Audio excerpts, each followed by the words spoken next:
Yeah, hello everyone, and good evening. It's another class, and I think we are going into the final week. This is the final week for this cohort.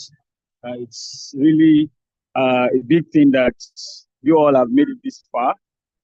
Classes to classes, to assignments, to debates, to manifesto, to campaign, to elections. It is good to know that this week makes it the last week for in your last week in the cohort. So just like we do in the usual fashion, inform your colleagues to join. And once you join, take your attendance by putting down your name and your party in the chat box. So we're going to be starting exactly 1 minute past 5. And the number we have here is still very few compared to what is expected. Kindly inform your colleagues to start joining, party chairmen, party members. It's normal for us at this level to begin to feel tired, but trust me, this is the time you need to round off your energy. So please, I'd like us to end on a very fine note and in clean state. So today we are going to be discussing something quite important, and that is understanding the role of tax in governance. I mean, the Electoral College has spread into its tentacles in the political literacy to even understanding governments and tax and how it works. So the best we can do is to get ourselves in class, pay attention to our resource person and all of that. And our resource person for today is Mr. Joy Mijiyawa. I want to believe I pronounced that name correctly, but I would like to be corrected if I didn't get to pronounce it correctly, sir. So he would be taking us on the topic, understanding the role of tax in governance. And so once it's 5 o'clock or 5:01, I will yield the mic to him. But for now, please, let's invite our colleagues to join. Thank you.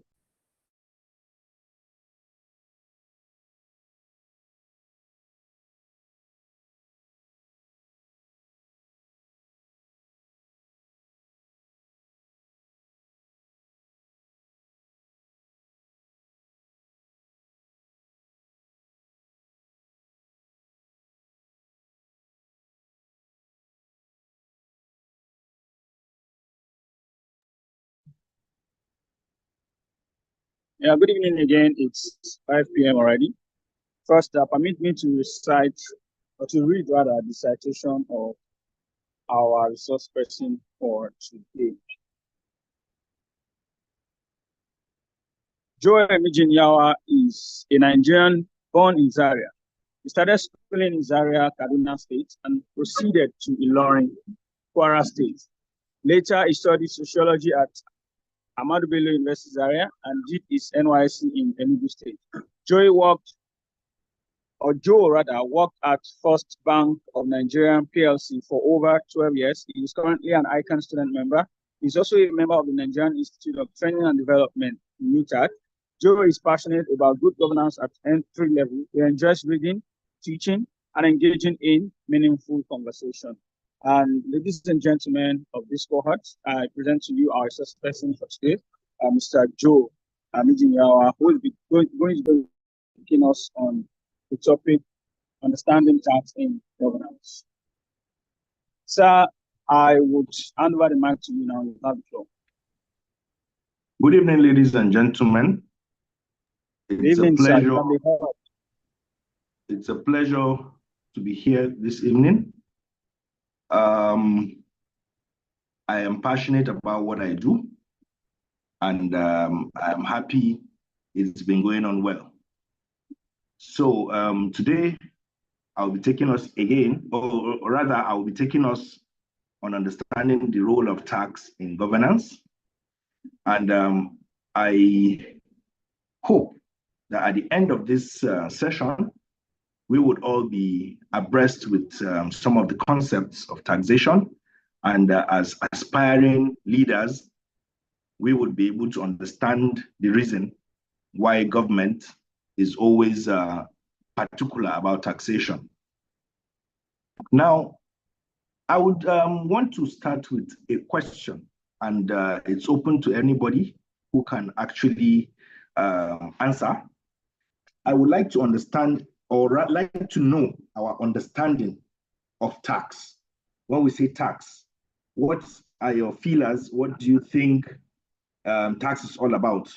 So the floor is open. Anybody can actually give us a brief of what he or she knows as tax, so that we can pick it up from there.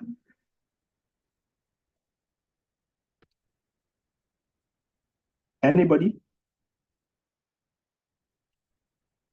So that we can make it interactive.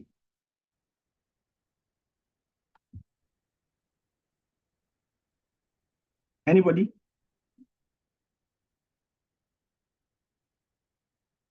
Am I audible? Hello? Am I audible? Yeah, good afternoon, sir. Yes, you're audible. All right, Good all right. evening. Let's go. Good evening. Thank you. So tax is like a money paid into the government coffer to actually that the government uses in running their affairs.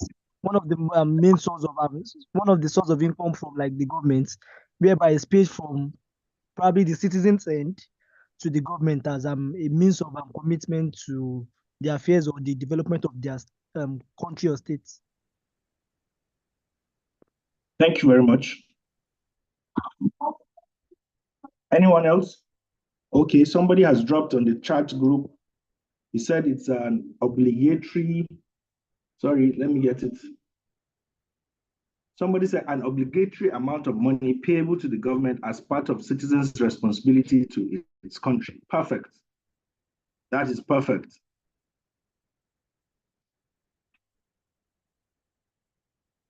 All right. So, sorry, can you see my screen? Yes, your screen is visible.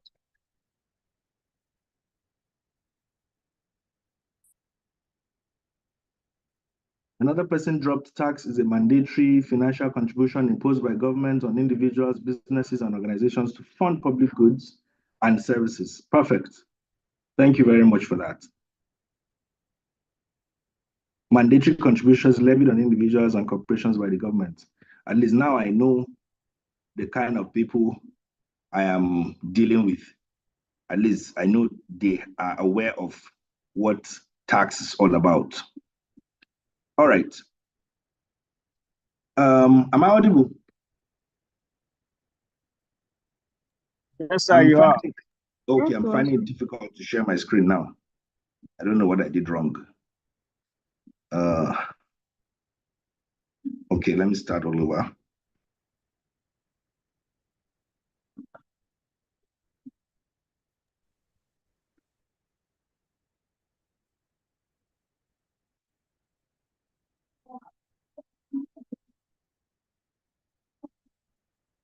All right. Can you see my screen now? Your screen is visible. It was visible earlier too, but the slide itself is not presented at the moment. Pardon? Your screen is visible. It was also visible earlier before you closed the slide. Right now, the slide is not presented, but your screen is on. Okay.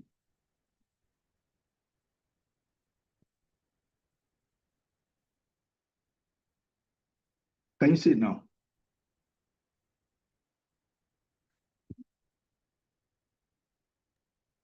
Yes, we can. The screen is on, sir. Yeah, okay, yes, it's now on. All right. All right. So the screen is on. Since, pardon?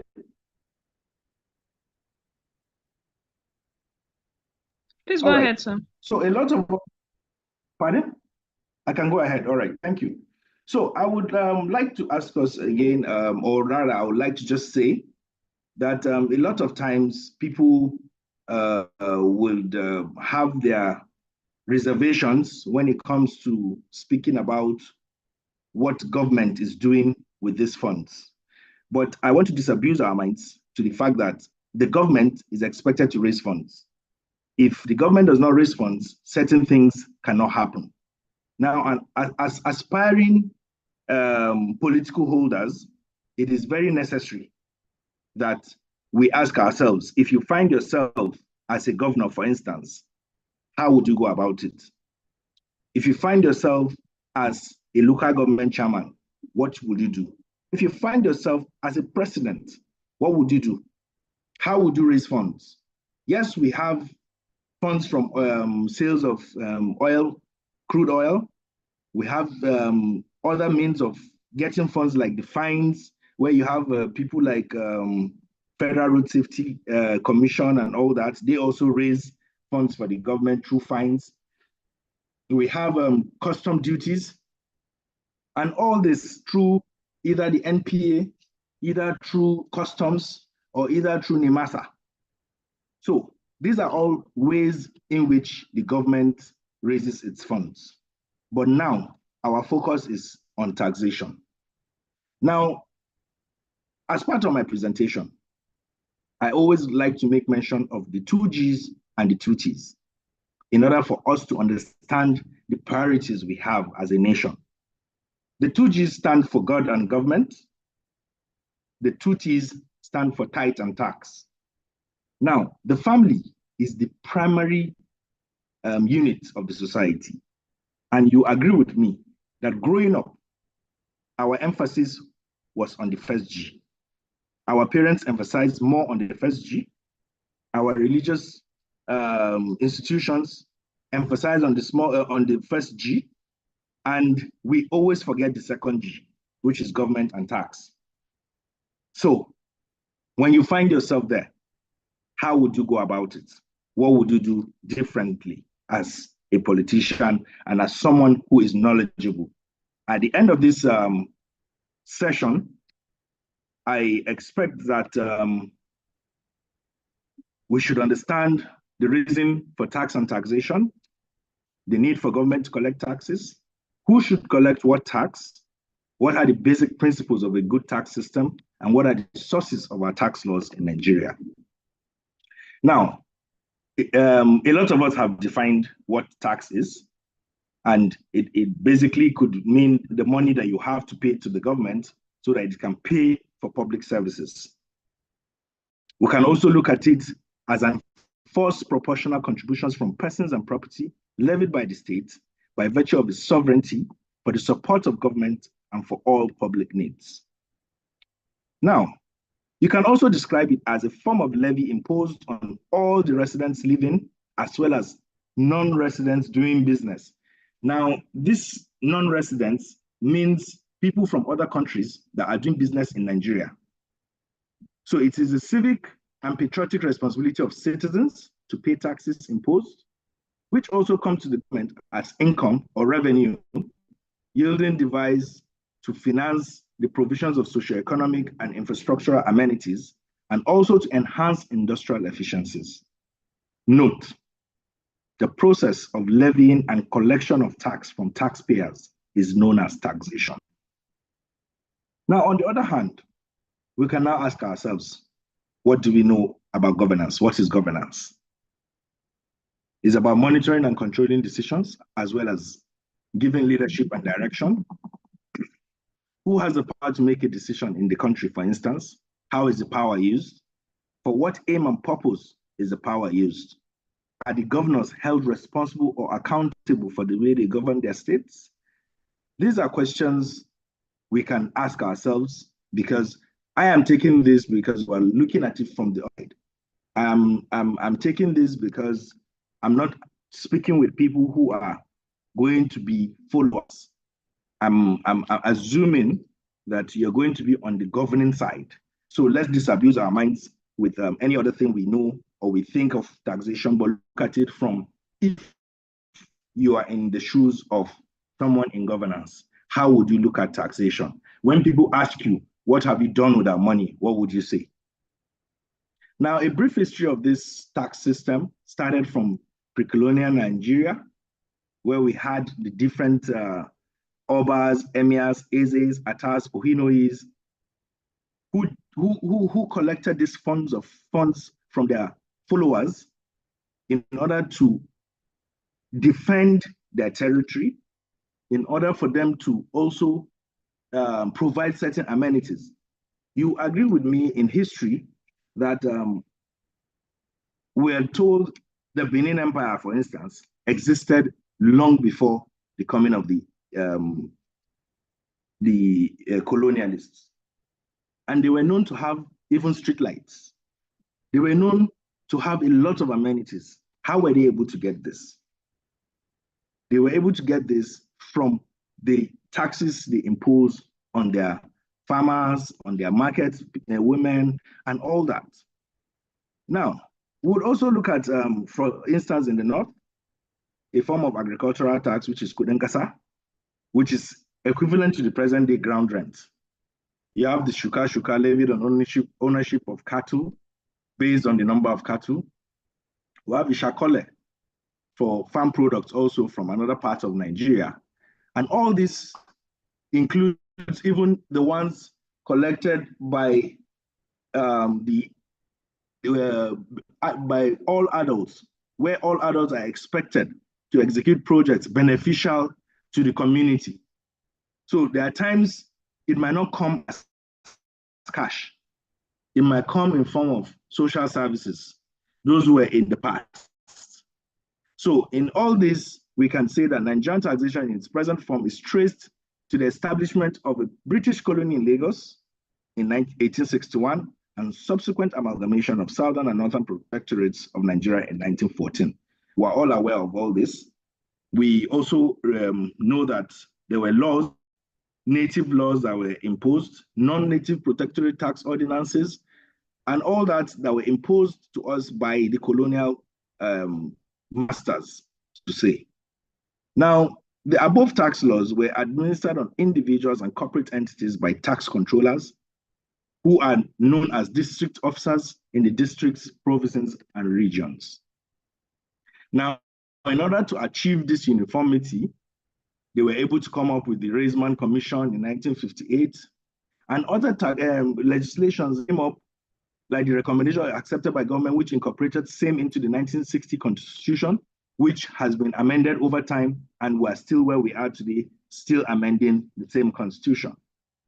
Now, as a result of the assessment carried out by the Law Review Commission, some of these laws were reviewed and codified and included into the laws of the Federal Republic of Nigeria, 2004, with some amendments in 2007 and 2011, which would also look at the company's income tax as amended in 2007, and the personal income tax of 2011. Now, basically, the reason for taxation is revenue generation. So we look at it from this angle, that the government would need funds for capital projects, for recurrent, and all that. Usually, every government has a budget at the beginning of the year. And from that budget, there's always an assumption for how we would make these funds. So if you hear that Nigeria has a budget of 20-something trillion, of course, it will look back and see which are the other sources. What are the sources of generating these funds? Is there any reason to increase our tax percentages?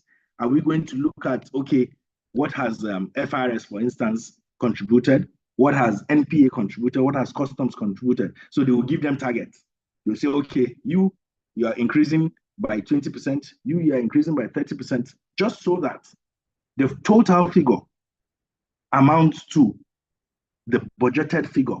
And that is how the government is able to go about its business. Another reason for tax is the redistribution of income and wealth.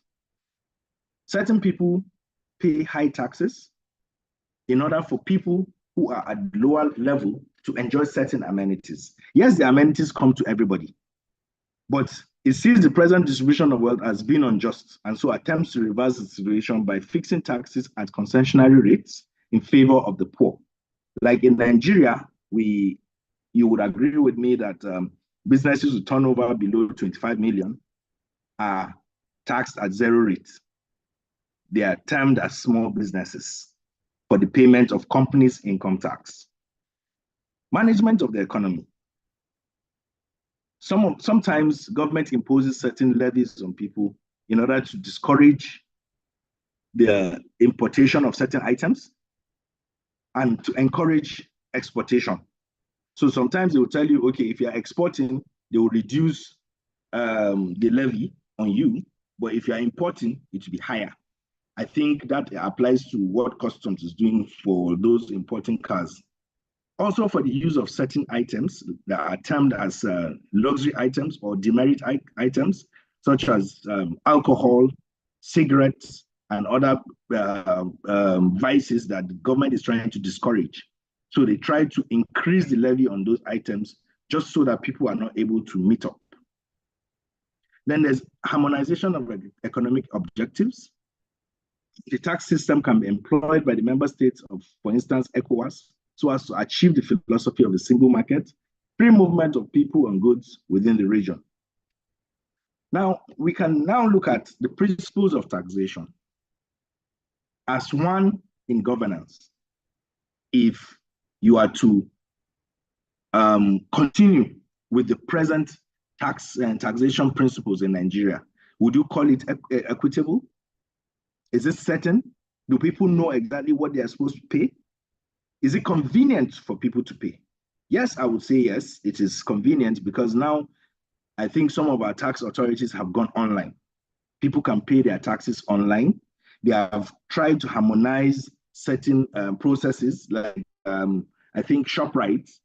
Once you buy items in ShopRite, on the receipt, you will see like an FRS logo showing that they have taken their VAT directly. There's simplicity, administrative efficiency. What is the cost of collection? Is it higher than what is expected? Is it productive? Is it flexible and stable? These are things we should look at so that when you find yourself in position, you should be able to screen our processes and say, okay, this is something that is fit for us as a country, or no, we are not doing well in this principle. We should try and see what we can do about it. Now, we have also the types of taxes. We talk about the proportional tax. We talk about the progressive tax. Now, the regressive tax is not commonly applied, but the proportional is such that it is at a flat rate of a percentage. So if you make 2 million, you pay 20%. If you pay 100 million, if you make 100 million, you still pay that 20%. Now, on the other hand, we have the progressive tax, which is similar to the pay as you earn. Pay as you earn, where we have the first 300 is taxed at a percentage, the next 300, the next 500, the next 500, the next 1,600, and so on and so forth. So it is basically as you earn. So if, for instance, you earn, let's say 2 million naira, it is graded. The percentages are graded for the first 300, the next 300, the next 500, the next 500, the next 1,600,000, and so on and so forth, until the last bit of your income is taxed accordingly. Now, we also have the other classification of taxes where you have the direct and indirect. Now, direct talks about how we collect these taxes, like the personal income tax is levied on the individual directly. So for some of us that are probably civil servants, you would not understand, you will know that you pay taxes, but you might be finding it difficult on how this thing is done. It's taken at source, levied at source. So if you're in a particular state, they take out that fund, it is remitted to the state where you are resided. Income tax, every company is expected to file its returns to the Federal Inland Revenue Service. We have the capital gains tax, where most of us can be guilty. What this simply means is that when you have a particular item, an asset, for instance, and you intend to sell that asset, now either you have money to fix it, it comes to ship, you also and you pay for it. At the end of the day, if you sell that asset and it is higher than the amount you bought it, there's an amount, 10%, that's supposed to pay as an individual to the state or as a corporate to the federal government. We have the tertiary indication tax. We have the hydrocarbon tax, which was previously the profits tax. And then we have the indirect, but it is levied on the consumption of certain items. There are certain items that are exempted, like baby clothing, baby, all these baby items. And then the VAT is imposed on consumption of all other goods. And so you can find out that government will tell you, okay, if you're into agriculture, would exempt you from tax. But you pay this tax as an individual without knowing it. Like, for instance, if you buy Coke, you drink Coke, you move on. But there's a VAT that has been imputed into that transaction. We have the excise duties, the customs duties, the stamp duties. Stamp duties are usually for agreements between individuals or corporates in different climes. Indirect taxes may affect the cost of living as they constitute taxation on expenditure. Now, every good tax system must have this tripod. We have the tax policies, which are like the guiding principles for that tax system. So if you find yourself in a role of, or in an office, for instance, you should be able to sit down and look at your tax policies. What are the policies? What are they saying? What is the emphasis on this? How has it actually helped in compliance for collections? Then we have the tax laws. Every tax is backed by law. Every type of tax is backed by law. You have the PIT, personal income tax. You have the CIT, companies income tax, CGT. All of them as amended in 2024, and then the hydrocarbon, which came out from the Petroleum Industry Act in 2021. Now in Nigeria, the constitution vests the legislation of income tax, whether corporate or personal, on the federal government in order to promote uniformity. However, the three tiers of government share the administration of the various taxes. So we have taxes that are collected by the federal government, we have taxes that are collected by the state government, and we also have the taxes that are collected by the local government. Mostly, we don't call the ones for local government taxes, we call them levies, because it's just a levy on certain things. And then we also have the fines and penalties. You remember sometimes when you're traveling, and these guys that will put this stick with nails and stop you when you're driving maybe a bus or you're driving a pickup. They'll tell you, okay, you don't have dustbin, you don't have permit to have a sticker on your car and all that. Those are at the local level. At the state level, for individuals who are expected to pay to the state, and then at the federal level is meant for corporates.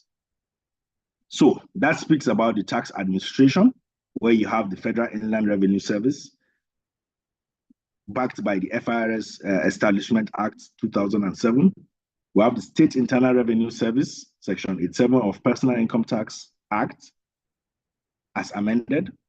We also have the Local Government Revenue Committee, which is Section 90 of Personal Income Tax Act, Cap P8, Law of Federal Republic of Nigeria, 2004, as amended. Now you ask yourself, all these taxes that we're speaking to, how did we come about the laws?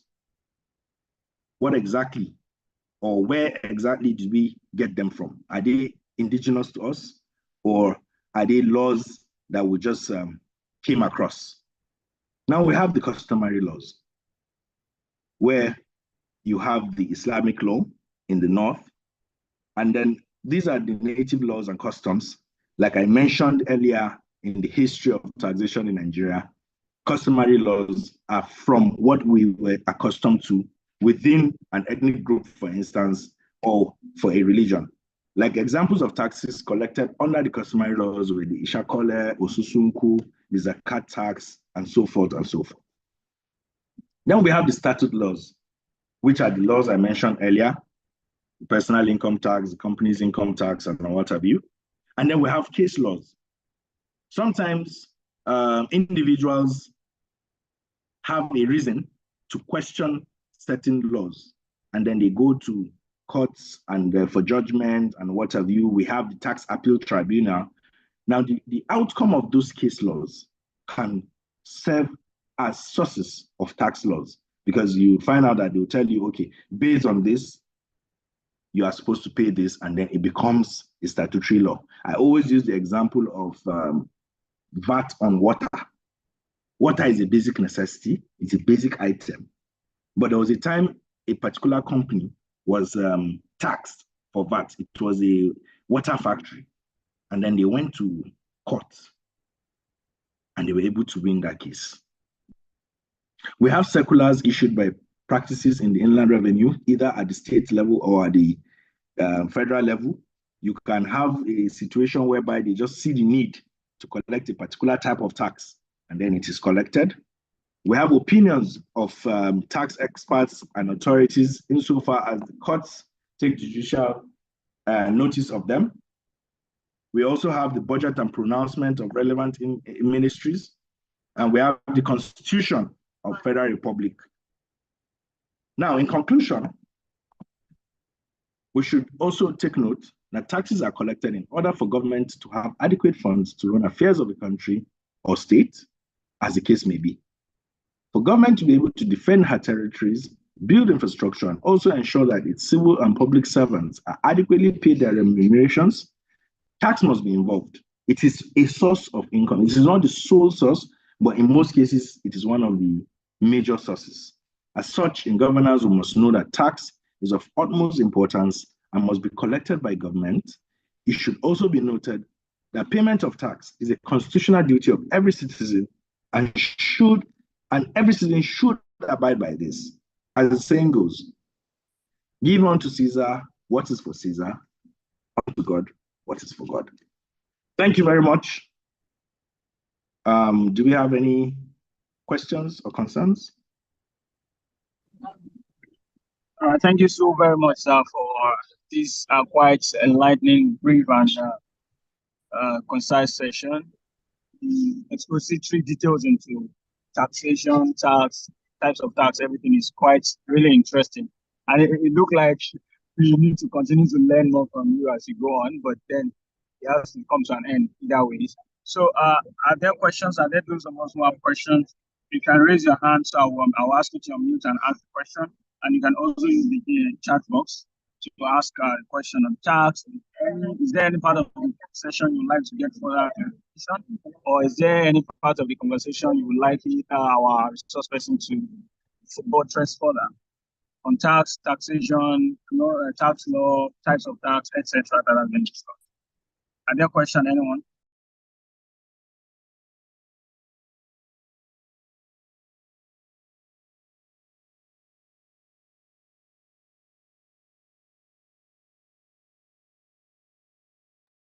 All right, Shamsuddin Salako, I will ask you to unmute now. Just hold on. So I've asked you to unmute. So kindly unmute your mic and Good afternoon, everyone. Good evening. Good evening.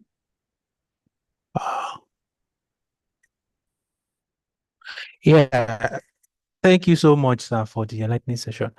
I just want to ask if you can help us demystify the tax for development kind of arrangement the government used to have with big corporations. How are these taxes deducted from their income, or how do they go about their tax books? Is it that the government glitch and sorry, there was a network glitch at my end. So please, can you start? erases their tax?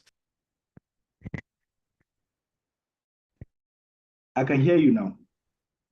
Can you hear me now, sir? I can hear you perfectly. Yeah, I said the tax for development arrangements that we've been seeing from the past administration, the residential infrastructure development funds, and the one this new administration came up with. If you can help us demystify the arrangement, so it will further enhance our understanding about this kind of initiative. Is it that the government erase the taxes of these corporations, or they take it out in bits for a particular period of time. Like you have Dangote constructing the Oshodi-Apapa Express Road.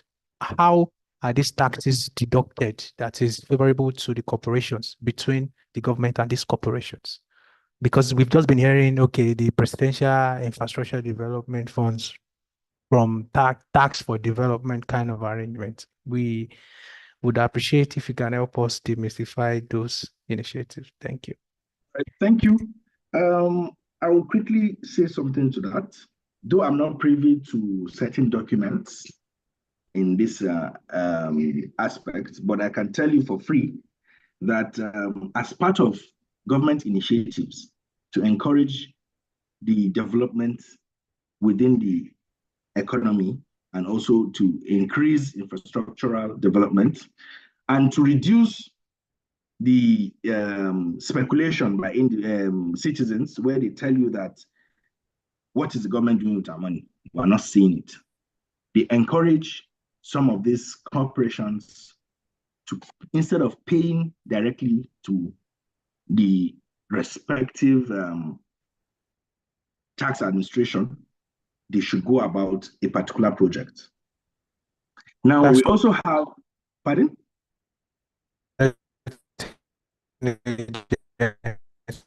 Sorry, can you hear me? Can you hear me? Yeah, you are clear. I mean, I can hear you. I don't know if okay, because I didn't hear what he was saying. So some of these initiatives are to encourage infrastructural developments. There are also ways of encouraging people to pay taxes, because somebody, for instance, will tell you he's not comfortable paying it to the government, but he will rather do a particular project and he's satisfied. Then we also have certain laws that apply to pioneer status, where you have a company that is new, that is doing something new in the economy. They can actually have tax waivers by the government, which is allowed by the law. So they can be given 3 years and renewable for another 2 years or 3 years, where they do not even pay any taxes. This is all to encourage economic development, businesses within the economy, to ensure that more people are part of the tax net. Now, most of these initiatives are options by government to ensure that, okay, if we're not able to collect from this angle, we should be able to come up from this other end and get something from these corporations. So I don't know if that gives you some comfort as to your question.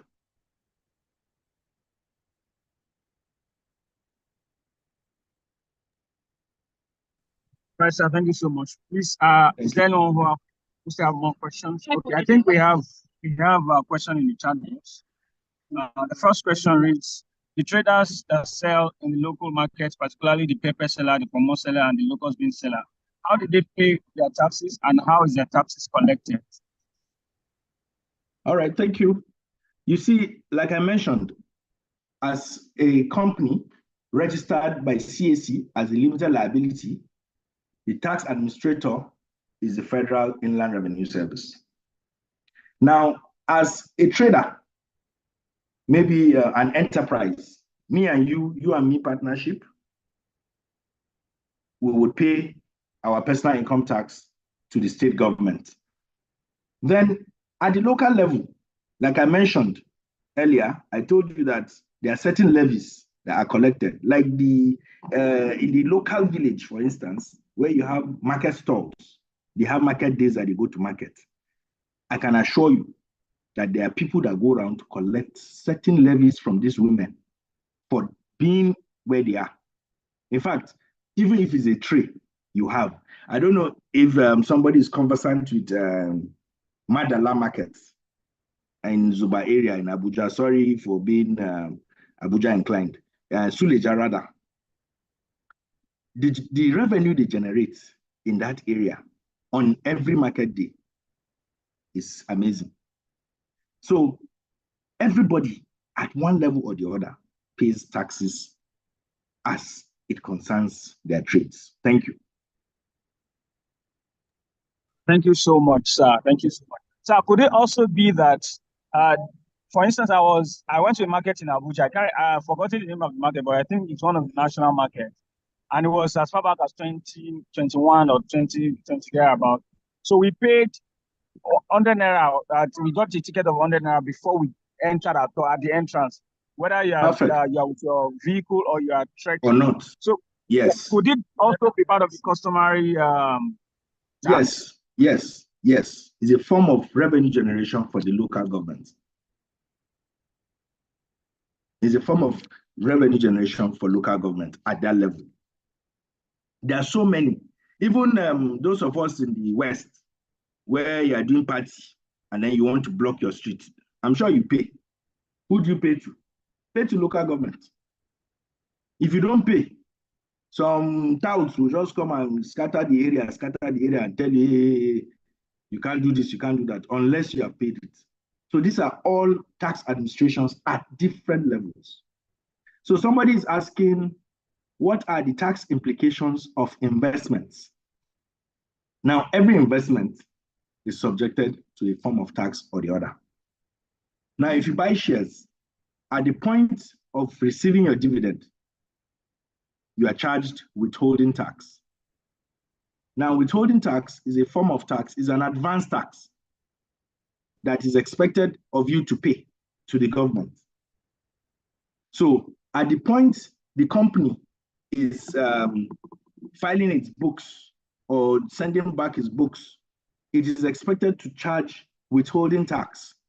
Now, if you as an individual, you are supposed to be charged your tax at the state level, they would factor in what you have paid in as withholding tax.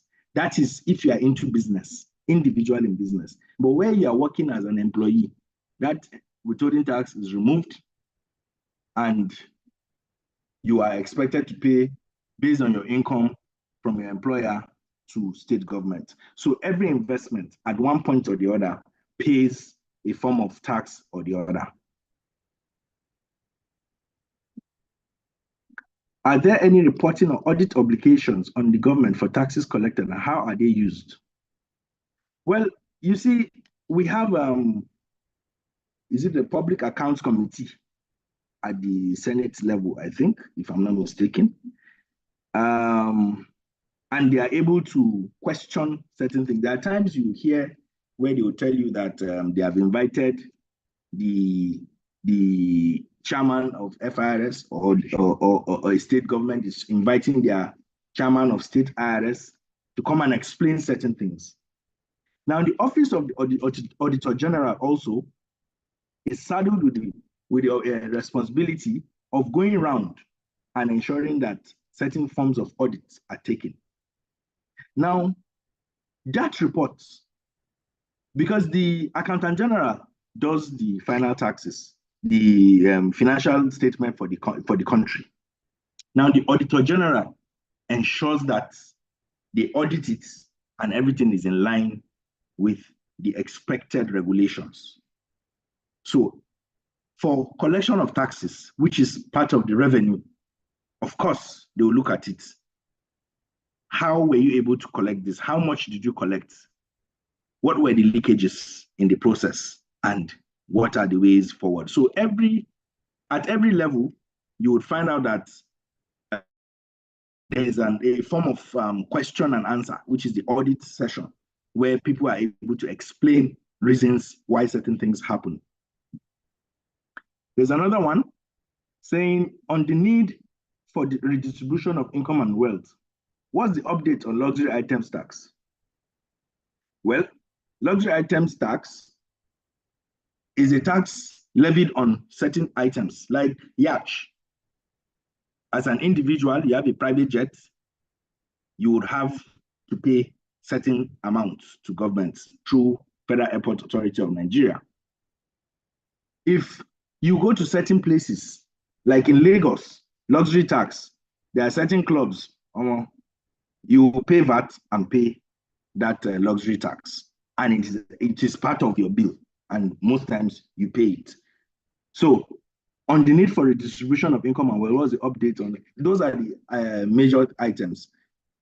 Basically, on certain types of liquor, yachts, boats, private jets, and some other items, definitely they pay appropriately and they're expected to meet up. Now, the consequences of tax evasion and tax, one of them is legal, the other is illegal. Am I audible? Am I audible? Yes, sir, you are. All right. So, tax evasion, tax avoidance. Now, tax evasion is a deliberate use of the law in order not to pay taxes. While the avoidance is also the use of the law. But it's not as if you will not pay. You avoid the payment of certain other ones. Now, there's also tax planning, which is legal. There's certain things an accountant will do for you as a business within the laws, and it to be perfect. It's just a way of planning and ensuring that you don't pay certain taxes when you should pay them, but you definitely pay them later on. So it gives you the option of paying them in bits, for instance. Like, for instance, if you have a contract and the contract is for a sum, contract was awarded to you probably in June, and you have not executed the total job. So you'll be taxed based on what you have already done, while the others will remain in your books until you have executed. Now we have someone else asking, what is the level of accountability on the part of personnel that collect taxes on behalf of local government, especially as the taxes are mostly collected in cash? Should I tell you the truth? I cannot tell you the level of accountability because we have 774 local governments. It is not possible that I can know the level of collection. However, sometime in 2013, thereabout, there was this organization that came in where they were trying to make collection at the local government level automated. Well, you and I know Nigeria and automation. Some places it worked, some places it did not work. So the truth of the matter is there is always a way. The local government revenue collection committee would always know their people and know the level of loyalty. Maybe they will tell them you have a percentage. If you bring so amount, we'll give you so amount. These are all, and everybody would have his own way of doing it. We cannot all have it the same way. So on that, I think I've done justice to that. Any other question?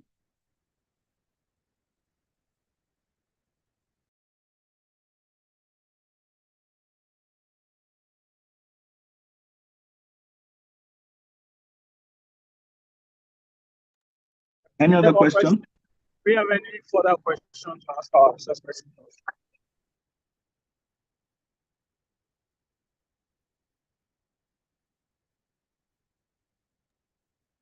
I think there are no more questions.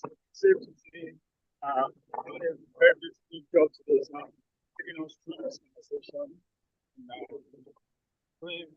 understanding tax, the role of tax in governance. Thank you so much for your time. Thank you very much. For your clear explanation as well. We sincerely appreciate. Thank you.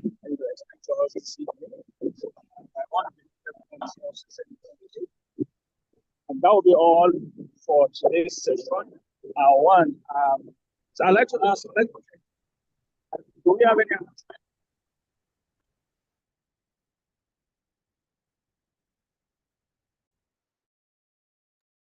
We have somebody asking, what are the duties of Joint Tax Board? Well, the Joint Tax Board is a board that brings together all state internal revenue services. The executive chairman of the Federal Inland Revenue Service stands as the chairman of the Joint Tax Board.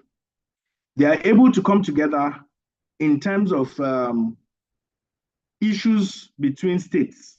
Like for instance, personal income tax will tell you that if you reside in a particular place for up to 180 days, you pay your taxes to that state. Now, in Ogun and Lagos, I work in Lagos, I live in part of Ogun.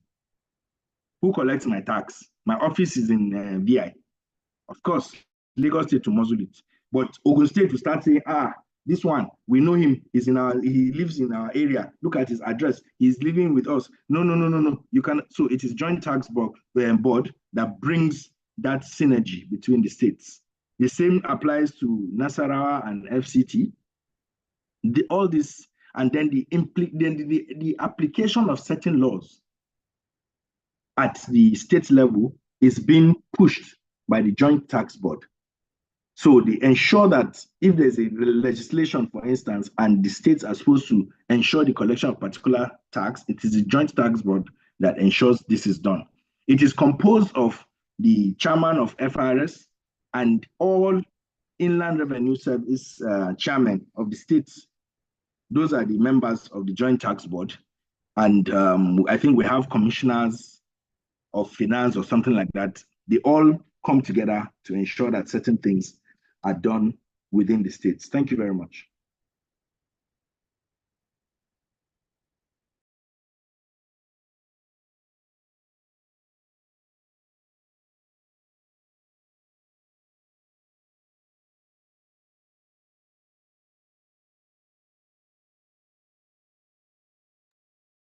Mr. Toib?